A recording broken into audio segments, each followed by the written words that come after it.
I was uncertain about whose hands were leading me now. One at my throat, one at my hips, another tangled in my hair, all moving in harmony.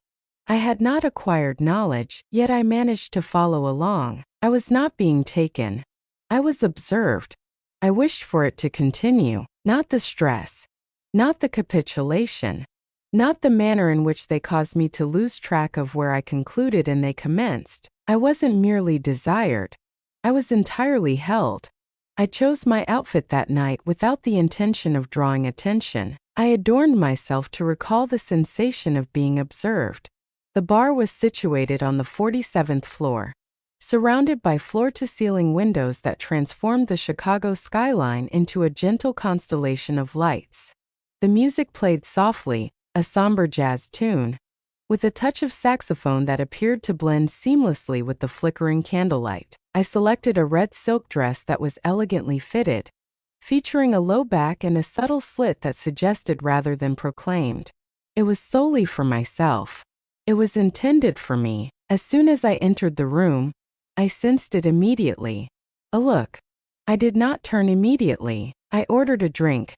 Neat bourbon, no ice. A choice that conveyed a very particular narrative. Then I gazed. He was already halfway across the lounge, tall and broad, with salt and pepper hair, dressed in a tailored navy blazer and dark denim, exuding a quiet confidence that only comes from having earned it over time. He bided his time until the bartender turned his back before making his move. "Are you having a drink by yourself this evening?"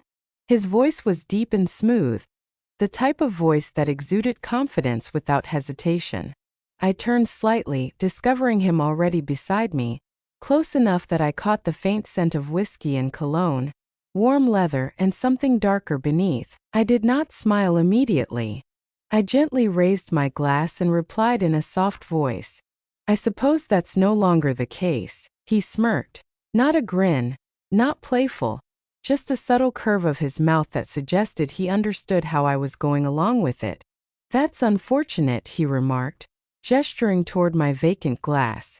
"I was on the verge of purchasing another for you." "Text, I still can," I replied, tilting my head. "However, I must caution you that I typically don't remain for an extended period." His gaze deepened just a touch, as if he appreciated that answer more than was appropriate. "I don't either. No games, no small talk, just two individuals sharing an unspoken understanding. The kind that resonates in their glances, the kind that isn't created, but simply acknowledged." As I leaned in just a bit, my dress moved along with me. His gaze shifted downward, only one time, sufficiently adequate. "Where is your location?" I inquired while maintaining eye contact. He completed his drink in one fluid movement, placed the glass down, and spoke plainly. "Let us proceed." As we arrived at the lobby, his hand was softly placed against the small of my back, not controlling but guiding, a suggestion I was more than willing to embrace. I anticipated the elevator would be silent. I was aware that the hallway would resonate with sound. I sensed that the atmosphere would shift the instant we entered. However, I was uncertain about what would follow. That was the primary reason I agreed. The elevator ride was quiet, yet comfortable. Words were unnecessary for us. His hand remained at the small of my back, a constant gentle pressure that conveyed a sense of safety. However, you are no longer in control. As the doors swung open, we entered a corridor adorned with black and white images of vintage Chicago jazz musicians, cigar lounges, and snow-blanketed streets. Grant handled the keys with ease. He entered a code, and the door unlocked with a soft click before revealing a space that caused me to pause. It was stunning, expansive windows reaching from floor to ceiling, warm amber lighting, rich dark wood flooring, and sleek, contemporary lines gently complemented by linen and velvet textures. A bar cart occupied the corner, a record player softly spinning a slow tune, while the subtle aroma of leather smoke mingled with a warmer scent reminiscent of clove. However, it wasn't the decor that caused me to hesitate. We were not alone in this experience. Two men were already settled on the deep navy sectional, drinks in hand.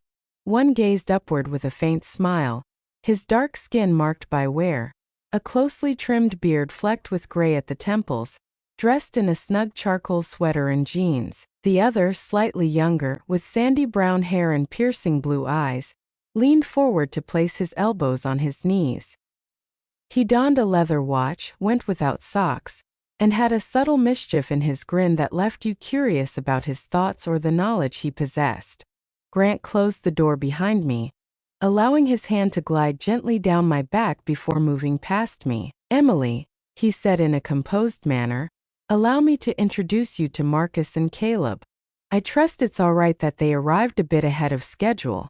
My pulse quickened just a beat, not from fear, but from that electric flicker of something unexpected. I remained composed, offering no questions.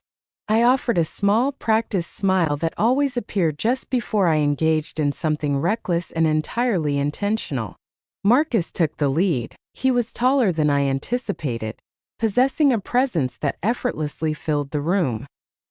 He did not extend his hand towards mine. He gazed at me intently, intrigued, as if he were still weighing whether I truly belonged in this moment. Caleb, in contrast, remained in his seat. He tilted his head slightly, as if allowing his eyes to absorb the way my dress draped over my body, then offered a slow, intentional smile. "It's a pleasure to meet you, Emily." His voice was deeper than I anticipated, effortless, fluid, and carried a sense of danger that didn't intimidate, but rather challenged. I glanced at Grant, raising my brow. "You failed to mention the company." He moved in behind me, so near that I could sense his warmth against my back. His lips grazed my ear as he murmured, "I had my doubts about whether you would be here long enough to meet them." A moment lingered. Then I moved ahead. And yet another. Then I positioned myself not next to anyone, but firmly on the arm of the couch, one leg crossed over the other, allowing them a glimpse of the slit in my dress rising higher. In a gentle tone, I inquired, "Should I pour myself a drink? Will one of you handle that for me?" Grant let out a soft chuckle behind me. Marcus smiled genuinely this time. Caleb, keeping his gaze locked on mine, extended his hand toward the bottle of bourbon. "We will handle all aspects," he stated. There was an unsettling quality in the way he expressed it that sent a chill down my spine. The bourbon exuded a sense of warmth and purpose. Caleb poured it slowly, the amber liquid glimmering in the light as he passed me the glass, his gaze conveying a sense of vigilance over my every move. I accepted it silently, raised it to my lips, and took a slow sip, allowing them to witness the movement of my throat, the way I maintained my gaze. I felt completely at ease. No, not really. Yet I sensed the tension in the atmosphere, the proximity of their figures, the manner in which Grant leaned against the wall, arms crossed, examining me as if I were a riddle he had already solved. I simply relished the moment of watching me catch up. "Have you ever experienced something like this before?" Caleb inquired with a light tone, yet there was an undercurrent of something more ominous. I took my time to respond. I rose and made my way to the record player, carefully tweaking the volume just a bit. The jazz grew deeper and richer now. Then I turned around to confront them. "Is it significant?" That was everything I mentioned. However, the manner in which Marcus adjusted in his seat, along with the slight tightening of Caleb's fingers around his glass, indicated that it was sufficient. Grant was the initial one to take action. He refrained from making contact, at least initially. He walked toward me with that same steady stride, as if there was nothing in the world he doubted. Without uttering a single word, he gently slipped one finger beneath the strap of my dress and eased it down. I allowed it to drop. Initially one side, followed by the other. The silk softly caressed the floor, gathering gently at my feet. I failed to protect myself, remained steadfast. I stood there in black lace, three men watching me, as if I were the first woman they had ever seen undress with intention. Then the silence shattered. Not through sound but through touch. Caleb appeared behind me all of a sudden. I didn't even notice him shift. His hands rested at my waist, warm and unhurried. lingering for a moment as if to convey we're not in a rush.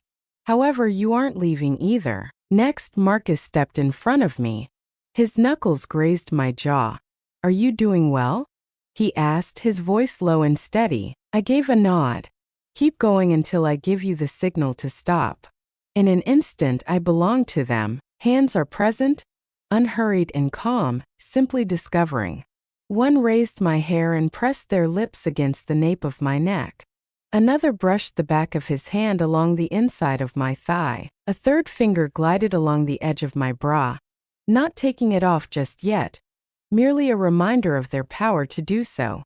My breath caught in my throat, not out of fear, but from the profound sense of presence I experienced in that moment. If you're still here and fully engaged with this story, please take a moment to support the channel. Send a super chat or super sticker to support our mission of sharing these courageous adult stories that exist in the realms of surrender and self-discovery. Thank you for your presence. Let us continue onward. One of them, whose identity had slipped from my mind, knelt before me and pressed a kiss to my stomach, slow and deliberate, as if he were asserting ownership over a space that no one else had ever approached with such reverence. I gently swayed. A hand seized me. Another applied gentle pressure to my lower back, and then together they gently lowered me to the couch, not as if I were something fragile, but as if I were something precious. One of them directed my legs apart. The other leaned in and softly urged, breathe. I certainly did. For the first time in ages, I released all my burdens. Time became indistinct. I couldn't recall who initiated the kiss. I recalled the sensation of being kissed in that manner, as if I were being both understood and transformed simultaneously. 3 sets of hands, 3 rhythms, 3 distinct kinds of hunger, all converging on one body, my body. Marcus moved with deliberate care, the sort of man who savored each moment, examining every detail as if he were sampling wine and noting its complexities. Caleb was both playful and focused, his touch teasing yet purposeful, as if he understood precisely how far to push me before retreating, eager to hear the sound I would make when he released me once more. And Grant? Grant had no need to hurry. His mere presence unraveled me. Whenever he leaned in to whisper something near my ear, like a gentle reminder to stay open or not to hide from it, I felt a spark run down my spine. They took their time. They danced around one another in a way that felt entirely unfamiliar to me. Yet, in some way my body responded instinctively.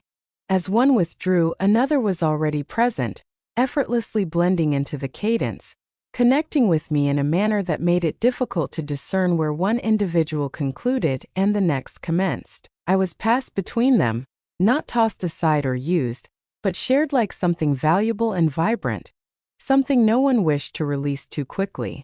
At one moment I lay on my back, with Marcus gripping my wrists above my head while Caleb's mouth explored areas I had never realized were so sensitive. Then I was turned, lifted, straddling Grant as he observed me unravel in his lap, his hands firm at my waist, his voice the sole anchor keeping me grounded. As they finally came together, 2 pairs of hands rested on my hips, a third at my throat, guiding and grounding me, and I didn't resist. I arched, I gasped. I offered them my all, every sound, every tremor, every permission I had ever withheld from myself. They remained mostly silent. However, when they finally did, it was not directed towards one another. It was for me. Well done. Just like that. We would like to have you. Indeed I did. Absolutely.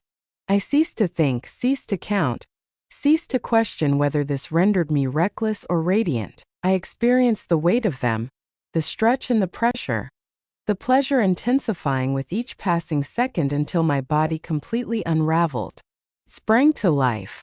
And when I broke not once but repeatedly, they didn't cease. They embraced me, flowed with me, created something within me I hadn't realized I was still able to contain. As the final wave crashed down, I struggled to maintain my balance. My legs shook, my skin glistened with perspiration. My breath was shallow and uneven, yet my eyes were wide open, clear and alert. Grant gently swept a damp strand of hair from my forehead and whispered something tender that I could barely catch. You remained intact. I did not. I melted away. I sustained a fracture. I opened it. However, I did not falter. Far from it. I don't recall drifting off to sleep. Just the sensation of a warm blanket resting gently on bare skin. The subtle aroma of sweat, cedar, and bourbon, and somewhere in the haze between pleasure and sleep, the soft sound of water running. Perhaps a shower, or maybe just someone washing their hands in the dark. As I opened my eyes, the sun was starting to pour through the windows, creating long golden streaks on the concrete floor. The atmosphere lingered with the weight of the events from the previous night. My body ached in the most delightful manner, as if I had completed a marathon barefoot and with a smile on my face. I stretched slowly, each movement evoking memories of mouths, hands, and voices. Then I spotted him, Grant, already awake and dressed, leaning against the kitchen counter with 2 mugs of coffee in his hands. You sleep like someone who has been through a lot, he remarked, his voice steady and soothing, a hint of amusement dancing in his eyes. I sat up, wrapping the blanket around me, and offered a gentle smile that carried the weight of loss and reminiscence. I believe I did. He approached, offered me one of the mugs, and settled on the edge of the bed, maintaining a distance that conveyed this moment held significance beyond mere exchange. I wasn't going to say anything, he remarked after taking a sip, but the guys really had a good time. I lifted an eyebrow, the warmth of the mug enveloping my fingers. Seems that was quite clear. He laughed softly, took another sip, then looked toward the hallway where I envisioned Marcus and Caleb were either still sleeping or perhaps had already left. I did not inquire. I was not required to be informed. You don't have to leave yet, he said, more as a suggestion than an offer. We have plans for tonight once more. Only cards, beverages, and dialogue. Same location, no stress. I tilted my head in amusement. Are there cards available? Grant shrugged, leaving the possibility of a rematch open. I laughed, the sound catching me off guard with its authenticity. Do you honestly believe I would stick around for a second round? He remained steadfast. I believe you have the curiosity to contemplate it. He was indeed correct. There was a quality in his tone, neither forceful nor tempting, simply allowing the invitation to linger between us, warm and inviting. I took a slow sip of my coffee, contemplating my decision to decline. That final evening was sufficient. That I would depart with a memory, rather than a continuation. Instead, I stood up, walked across the floor barefoot, picked up my dress from where it had fallen like a silk confession, and tossed it back onto the chair. I will take a shower first. I mentioned not looking back, yet here you are making breakfast. Grant smiled slowly and deeply, leaning back on his palms. I prepare an exceptional frittata. All right, I mentioned as I slipped into the bathroom, feeling quite hungry. The aroma of coffee hung in the air far beyond its expected time. The faint imprint of Grant's fingers on my waist lingered, along with the echo of Marcus's laughter drifting down the hallway, and Caleb's gaze before he left, one that suggested he hadn't taken anything, but rather had been offered a fleeting glimpse of something precious, leaving him uncertain of its reality. That day, our conversation was minimal. There was no necessity for that. Grant fulfilled his frittata promise, featuring eggs with goat cheese, roasted tomatoes, and crisp pancetta. I savored every bite while wearing only one of his t-shirts and a delicate gold chain that had become tangled in my hair sometime around midnight. Soft music floated from the kitchen, perhaps Etta James, while sunlight poured into the room in warm beams, as if the universe had momentarily halted to gift us this moment. This quiet moment, this brief pause between all that had transpired and all that we anticipated might unfold once more. By noon I remained there, not due to a lack of other options, nor from fear of departure, but because for the first time in a considerable while, I sensed that I had truly arrived. Not in another's bed, not in another's fantasy, but in my own skin. Perhaps what astonished me the most was that the most personal aspect of it all wasn't the hands, or the mouths, or those instances when my body felt indistinguishable from someone else's. It was how I felt afterward. Consistent, transparent, observed. When you allow yourself to be desired without hesitation, something transformative occurs. Neither for performance nor for validation. Simply by being present, inhaling, desiring, affirming not for others but for yourself. If you remain here, still attentive, perhaps contemplating whether this narrative is mere fiction or something deeper, I will share with you what I reflected upon that night. There is no need for approval to rediscover your vitality. There's no requirement for the perfect dress, the ideal words, or even the most opportune moment. All you have to do is say yes, even if your voice shakes. To presence, to sensation, to a version of you that has been patiently awaiting its return. If this story ignited a spark within you, even a small one, hold on to it. Perhaps that flicker is you. If this story resonated with you, caught you off guard, or evoked unexpected emotions, consider supporting the channel. A small gesture of love through Super Chat or Super Stickers enables us to continue sharing these daring, mature stories about the truths we desire and the aspects of ourselves we are still learning to embrace. I appreciate your attention. We appreciate your presence. Until we meet again, don't merely remain, make your entrance.